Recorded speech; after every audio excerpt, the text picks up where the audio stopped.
One of my favorite Reddit boards on the internet is r/YouTube. And it's not because, there's some crazy good advice about YouTube over here. No, I feel like most of this actual subreddit is complaining about the ad blockers on the internet. Every other day you always find somebody who posts the ad blockers are not allowed on YouTube. And again, YouTube will remind you, it's against terms of service to use that ad blocker. But you can go ad-free with YouTube Premium, and the creators can still get paid. So it's kind of like having ad block, and then, the people that are, uploading the videos that you watch on this channel still get money from the ads, or technically from your premium subscription. And you know what? Sometimes it's best to know that when it comes to this, actual Reddit, they're always usually giving people, the cheat codes to avoid paying for that YouTube Premium. It's like, here are the plugins required to watch YouTubes. Remove YouTube Shorts, okay? Return the YouTube dislikes, which this is kind of a useless extension because they kind of just, they kind of do a lot of math to make the dislikes seem closer, but generally under research, it really is not an accurate dislike counter, which is one of the reasons why I don't even bother using it anymore. uBlock Origin Lite, okay, which is by far the premier ad blocker that you just install. And I have no idea what YouTube Row Fixer is, but I do know other extensions, I think it's Sponsor Block, all the other stuff that people add to make, your YouTube experience just really about the YouTube video and not about the advertisements or the algorithm feeding you whatever you want, right?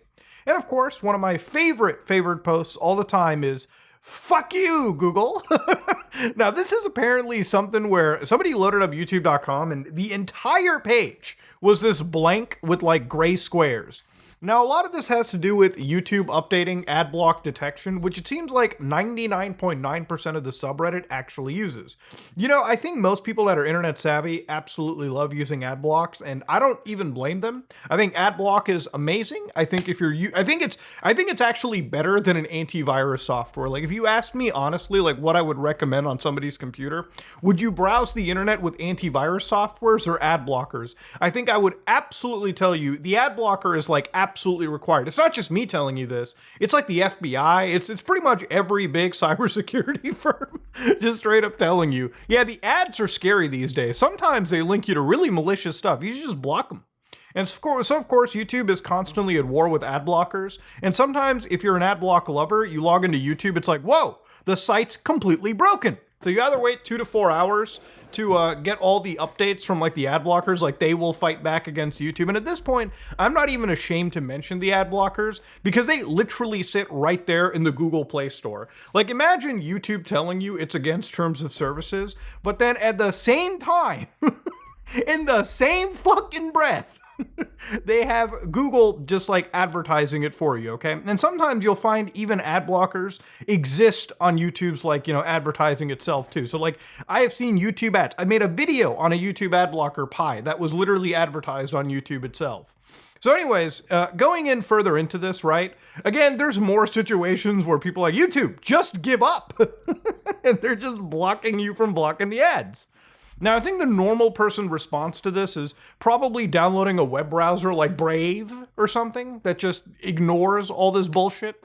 Just it all packages it in, or Opera GX, or any of these browsers that completely advertise the fact that they're bypassing every ad blocker on the internet. Now, again, if I'm not advocating that you use an ad block on YouTube, you should absolutely pay for YouTube Premium. Remember, ad blocks are against YouTube terms of services. But that's where I learned the actual focal point of today's video. Today I found out YouTube has a premium light option. So I didn't know this, but YouTube is $14 a month, all right? And premium is $8 a month. So what do you get with this saving, Muda? Well, if you get the premium regular, everything you get on YouTube is all ad-free. And then premium light, most videos are ad-free. So you're still, even under YouTube Premium, albeit light, you still end up getting the fucking ads. Now, as far as most videos are considered, I guess gaming is exempt, fashion is exempt, beauty, news, and more. So yeah, these are just the categories that I guess you're in. But for most people, all right, if you're watching music videos or anything like that, that shit ain't ad-free on Premium Light. And I suspect that's where YouTube's bean counters have noticed hey, most people on Premium love music videos, Better not give that away for free. And then of course, one feature you don't get are downloads and background play, which I didn't know this until today, but like, or really I didn't know this until like traveling to the United States. But when you fly from Canada to the United States, you get the ability to watch YouTube in the background on the mobile app, okay? But as soon as you cross the border back into fucking Leafland, YouTube takes that feature away. I don't know why YouTube does this. I easily could go onto Brave, the mobile app on my phone, go to any YouTube video full screen and just put it in a little box and just do anything else later, which I tend to do for things like live streams if I'm watching them. Video downloads, I actually did use that feature when flying once, when I just downloaded a bunch of videos because I had like a 4 or 5 hour flight and I was like, this is probably how I'm gonna make the time go by. But yeah, I didn't know that YouTube offered a cheaper option. Now, where the controversy comes into a little bit over here is apparently one user found out that Premium Lite, they're just going to start adding more ads into Premium Lite. So one of the mail that ended up leaking out from a user was like, thank you for being a Premium Lite member. Premium Lite offers fewer interruptions, so you can watch more of the YouTube you love. And actually, they're pretty true about that. Like a lot of the platform, if you don't have YouTube Premium or an ad block, and actually I don't use an ad block on this computer either, so whenever you watch me like cover a video and you just see an ad show up, it's because I don't have ad block for YouTube here, just because I don't know how their TOS detection works. Like if I choose to like completely go ad blocked, I don't know if I could get banned somehow. But the other thing is I also don't pay for YouTube Premium, and a lot of that comes from me literally just gutting most of my subscription services. I did like an audit, I want to say like a month and a half ago, and I just saw all the subscription services that I was paying for, and it like added up to like, I think 100, like 110, 120 bucks. And, I can afford that, but obviously it's a pretty like eye-opening experience because like most people who just like are trying to get by and have a couple of these subscription services, the way that these services work is you sub to them once and the idea is you just forget, right? It's kind of like the Patreon thing, like get to the Patreon first and then hope that your audience just forgets that their account is being bled like $4 or $5 a month. And that's kind of the same thing for subscriptions, right? Like how often do you think, the subscription isn't awesome, but do you ever actually go through the effort of logging in and, completely getting rid of it? I suspect very few people do, which is why it's so popular for a lot of these companies. And so when I looked at how much I was spending, I'm like, no, I'll just knock down everything that I actually don't use. And so at this point, I'm pretty much down to one subscription, which is or actually two. One of them is like a Xbox subscription for online play and the Game Pass, and the other one is like a Spotify family plan because I actually have people in the plan using that. And then actually no, there's one more subscription which is like Google Drive, and that's just because I have to have like things backed up to a cloud server. But anyways, we are writing to let you know that beginning 30th June 2025, ads may appear on Shorts. In addition to that music content when you search or browse, most videos will continue to remain ad-free. Like, brother, what is the point of buying YouTube Premium if that's the case? So anyway, they always go, while we hope that you continue to be a member, you can cancel anytime. And again, like I said, I suspect anybody knows if they're canceled anytime. So according to the user that posted this at the Twit community, after less than 6 months, they're adding ads back into the subscription for non-music videos. So I've been using Premium Lite because I was being offered more adverts than actual video. The record was 8 ad breaks for 90 minutes, each in a 12-minute video. Yes, each ad was 90 minutes long. An ad for some scam-sounding charity that spent 90 minutes trying to convince you. Now, I don't know if I entirely believe it, but I've seen some goofy ads on YouTube, obviously, and I've covered it. But he's not wrong. Like, every time I watch, like, I don't know, like a 10, 15-minute video on this platform without an ad block, which I don't have on the system, I always feel like I'm alt-tabbing out of my game like every 2-3 minutes, just so I can move the mouse over and hit skip ad. Like, there is just a lot of ads on this platform, and I think a lot of it just comes out to the fact that YouTube has enshittified the program so much that, like, I think as of a couple weeks ago, a lot of YouTubers were complaining about this because it would ruin their, like, viewer dynamics. But YouTube has been using, like, an AI, their Gemini, to, like, splice in ad breaks automatically onto videos. So you could upload like a 10, 12-minute video and you may not go into the editor and like add things in yourself, but YouTube absolutely will. And so it makes it so that when people are watching your 12-minute video, they probably get annoyed and just click off the video because YouTube just keeps assaulting them with constant advertising.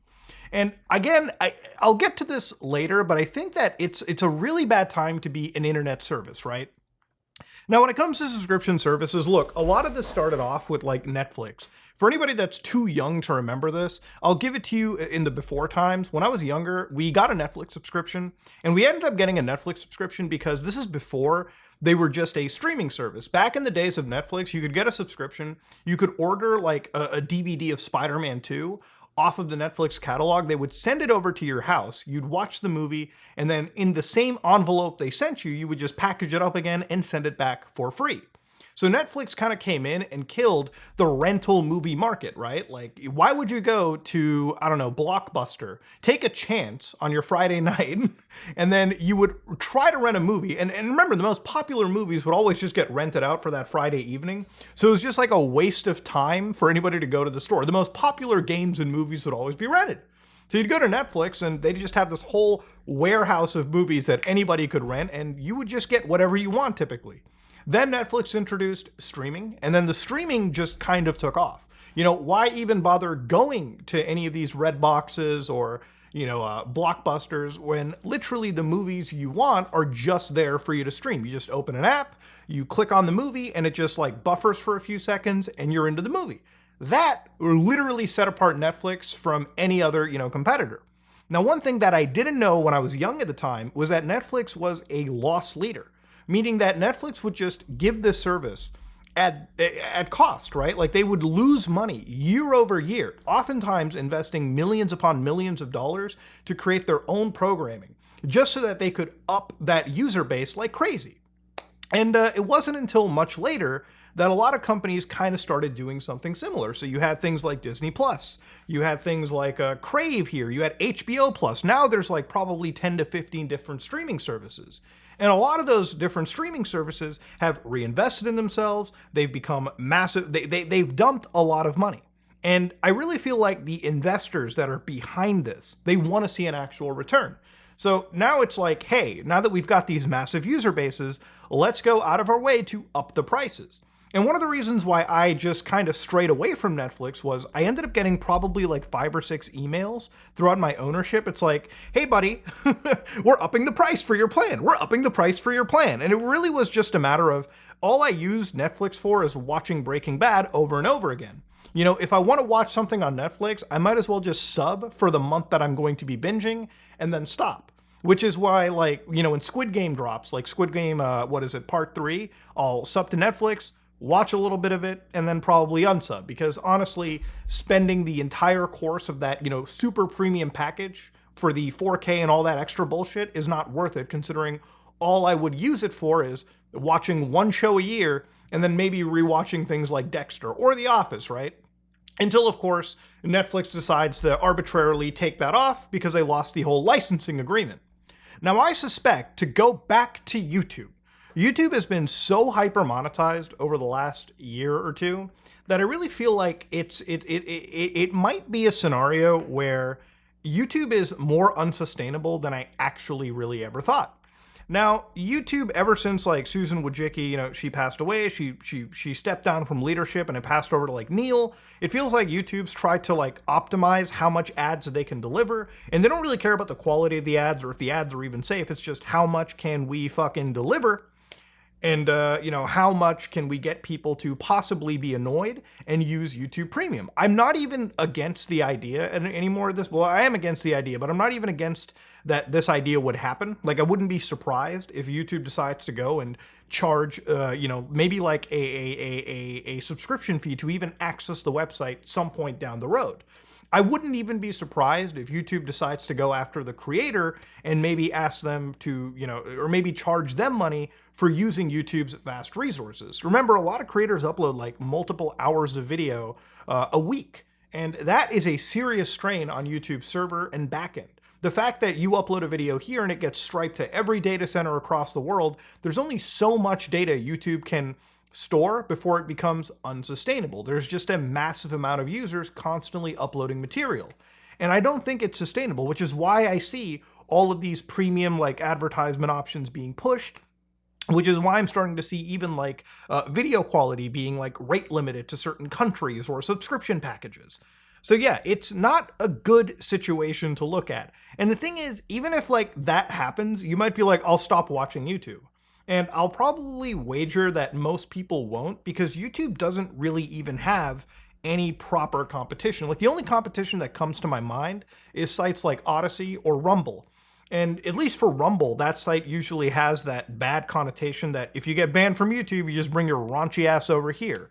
But from a technical perspective, it's probably the only solid mainstream competitor to YouTube. And same for like Odyssey, for instance. But other than that, YouTube is a website all on its own, right? Like YouTube is kind of like the video sharing king. It's becoming like sort of a live streaming platform that you can't ignore. And, you know, considering what's been happening with TikTok and how weird that platform's been in terms of its regulation, YouTube Shorts is at least the only other option alongside Meta that just kind of exists. YouTube has barely any competition, which is one of the reasons why they can enshitify their platform. And all people can do is kind of just complain about it. Because again, if there was a better world out there, if there was a better option out there that respected the viewer and the creator more, people might considering stepping away and leaving there. But YouTube is so entrenched that, you know, they really can do this, and all people can do is just effectively complain. But yeah, I didn't know that YouTube had like a premium light option, and I think it's hilarious that even premium, even if it's premium light, is just becoming fucking ad ridden anyways. So the whole reason that you would get this option, like if all the ads aren't even gone and you're not getting any more features, is there even a point to paying for the cheaper option? At that point, you might as well just, you know, budget and cut another subscription service and just go all the way into full YouTube Premium. Because this shit is just getting embarrassing. If you like what you saw, please like, comment, and subscribe. Dislike if you dislike it. I am out.